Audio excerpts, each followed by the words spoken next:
everyone. Hi, welcome back. I'm Nabila Putri. Basically, people call me Nabila. I wanna give you a retelling story about the novel. The title is The Chronicles of Narnia, The Lion, the Witch, and the Wardrobe. Let's go. The story, it began London as World War. Four Pevensey siblings, Peter, Suzanne, Edmund, and Lucy, were evacuated to the home of an eccentric old professor, Professor Kirke, in the English countryside. One day, while playing hide and seek in the professor's house, Lucy, the curious youngest, discovered a large wardrobe in an empty room.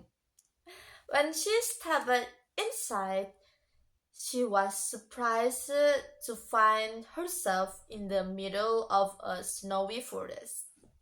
She had entered a magical world called Narnia. In Narnia, Lucy met a friendly faun named Mr. Tumnus. He taught her about the beautiful Narnia. Now, frozen under the curse of the evil White Witch, who had ruled for 100 years without springs or Christmas. Mr. Tumnus also revealed an ancient prophecy about the arrival of two sons of Adam and two daughters of Eve, who would end the White Witch reign, and he had been ordered to capture them. However, feeling guilty, he allowed Lucy to return to her own world. When Lucy returned, her siblings didn't believe her story. Edmund, the middle child who overlooked, even mocked her. However, one time, while following Lucy into the wardrobe, Edmund also arrived in Narnia. But there, he didn't meet the Mr. Tumnus, but he met the White Witch, disguised as a queen. She offered Edmund a delicious Turkish delight and promised him about power if he brought his siblings to her. Tempted by this promise, Edmund agreed and kept his encounter a secret from his brothers and sisters. Soon after, all four Pevensey siblings accidentally entered Narnia together. Lucy was overjoyed that they finally believed her. But however, Edmund secretly slipped away to meet the White Witch and inform to her of their arrival. While Peter, Suzanne, and Lucy explored Narnia, they met a pair of talking beavers. They told about the children. They told to the children about Aslan. Aslan is a great lion and the true rules of Narnia, who had been gone for a long time. Sorry.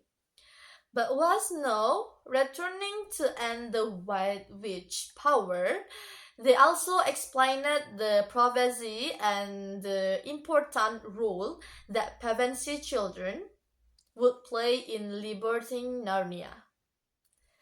The Pevensey children finally meet Aslan and his army at the stone table. Aslan welcomed them and began preparing for the fight against the White Witch. However, the White Witch arrived and demanded her right to Edmund, who had betrayed them, and according to the deep magic, his life belonged to her. To save Edmund, Aslan willingly offered himself up as sanctuary in the Silent Night. Okay, in the Silent Night, the White Witch and her followers bound and killed Aslan on the stone table. Susan and Lucy witnessed the horrifying sacrifice from a distance. However, a miracle occurred where, with the help of a deeper magic. Aslan returned to life the next morning. He explained it to Susan and Lucy because he was an innocent being who willingly gave his life. This couldn't hold him. Aslan and the two girls rushed to the battlefield, where Peter and the remaining Narnian army were fighting against the White Witch forces. Aslan arrived just in time and charged into the heart of battle, confronting the White Witch and ultimately defeating her. Sorry. After the victory, Aslan crowned the four Pevensive children as the kings and queens of Narnia.